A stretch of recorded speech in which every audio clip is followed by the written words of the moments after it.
আজকে আলোচনা করব গ্রহ রাশির ট্রানজিট নিয়ে করব, কিন্তু কিন্তু একটু গুরুত্বপূর্ণ এই আলোচনাটা। সবসময় ট্রানজিট নিয়ে বলি, এটাও ট্রানজিট। যেমনি বিশেষ কিছু গ্রহ, যেমনি সূর্য, মঙ্গল, শনি, তিনটে খুব মেজর গ্রহ আমাদের লাইফে। সূর্য, মঙ্গল, শনি তিনটেই মেজর গ্রহ। তার যেমন চেঞ্জ হয়, তার যেমন সিচুয়েশন, সেগুলো কিন্তু কোনো কোনো ক্ষেত্রে যথেষ্ট শুভ, কখনো কোনো ক্ষেত্রে কখনো অশুভ হয়ে দাঁড়ায়। অনেক সুযোগ আসে, অনেক সুযোগ হাতছাড়া হয়। এই যে শনি, যেটা বলে সূর্য, মঙ্গল, তার মানে শনি হচ্ছে একটা গ্রহ।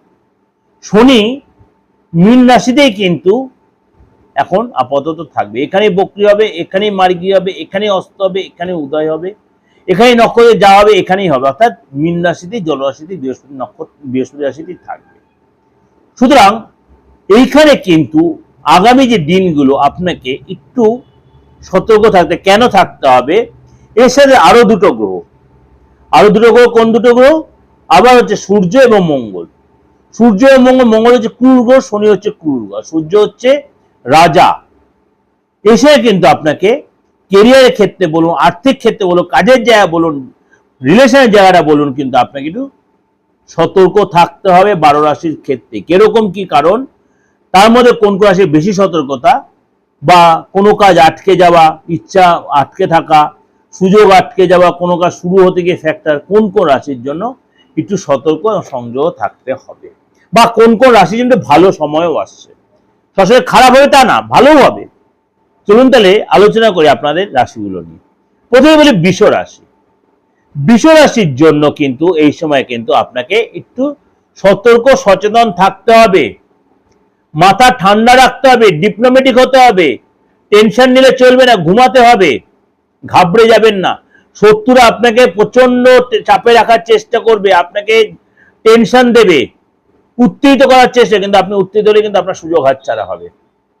অনেক কিছু পরিস্থিতির সম্মুখীন আপনি হতে হবে আপনাকে এই সময়। কিন্তু দীর্ঘ সময় ধরে যে কাজ আটকে ছিল, ধীরে ধীরে সেই কাজগুলো আপনাকে কমপ্লিট করতে হবে। আপনি ভাবছেন যে আজকে বলেছি কালকে হয়ে যাবে, একদমই না।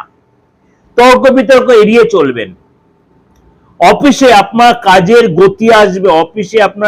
গতি আসবে, দায়িত্ব বৃদ্ধি হবে, এবং এই সময় কিন্তু আপনার লোকের কাছে আপনার আরো কি বলবো, গ্রহণযোগ্যতা বলুন বা গ্রহণযোগ্যতা হচ্ছে আপনার পরিচিতি বাড়বে, বিজনেসে আপনার উন্নতি হবে, এবং এই সময় কিন্তু আপনার স্থিরতা আসবে কাজের জায়গা। আপনি যে প্রফেশনে থেকে, আপনি চাকরি করছেন, ব্যবসা করছেন, আপনি মনে করুন পড়াশোনা করছেন, বা আপনি কোনো প্রফেশনে আছেন, সবেতে আপনার উন্নতি হবে। কিন্তু আপনাকে মাথা ঠান্ডা করে চলতে হবে, তাড়াহুড়া করবেন না, কুইক কোনো কথার উত্তর দেবেন না, ছোটখাটো ক্ষেত্রে বেশি অ্যাকশন দেখাবেন না, মতভেদ করতে পারে।